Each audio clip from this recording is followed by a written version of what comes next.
Hi, my name's Sara Boyles. I'm the senior horticulturist here at Markshall estate. Myself and my team look after the wall garden and the coach house garden, which is the wedding venue. This week it's the RHS National Gardening Week, and I've been asked to give you some gardening tips. Now here we are at the end of April. We've finally got some rain, which means all those fresh shoots are starting to grow on the roses and all the other plants. Now that means we're likely to get some pests and some diseases.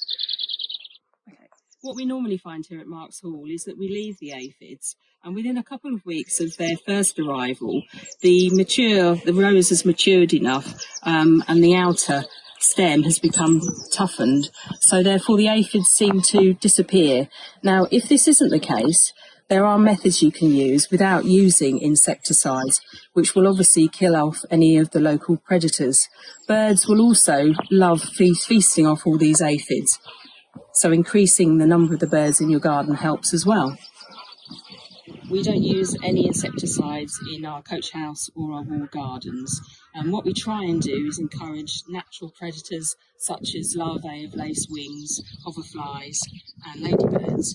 Now the first way you can deal with aphids is literally just go along and squish the ones that you can see. This is rather time consuming, but time is certainly something we have at the moment. So that's the first thing you can do. But obviously, if you've got lots of roses, that might not be very practical. What you can use is a mixture of water and washing up liquid. Now, normally the concentration is about a teaspoon of washing up liquid to about 3 litres of water. Now, put it in a bottle. Here I've just reused a spray that I've had previously. I've washed it up thoroughly. It was an environmentally friendly washing up liquid.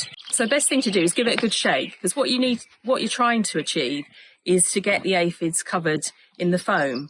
Now, the reason why this works is that aphids breathe through tiny spiracles, which are holes down the sides of their bodies.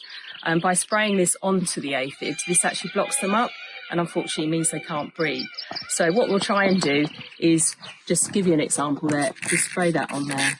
Try and do it when it's not sunny, preferably in the morning, and have a check the next day.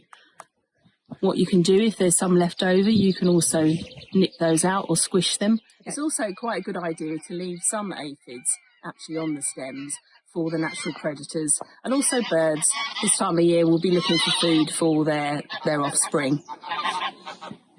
In fact, here we have 2 shield bugs which will also feast on the aphids. So if we try and leave the issues to nature, then normally they try and sort them out themselves. Before you spray, it's always a good idea to check the shrub or the rose that you're actually spraying for existing beneficial larvae. So things like ladybird larvae. As you saw, we had some shield bugs earlier.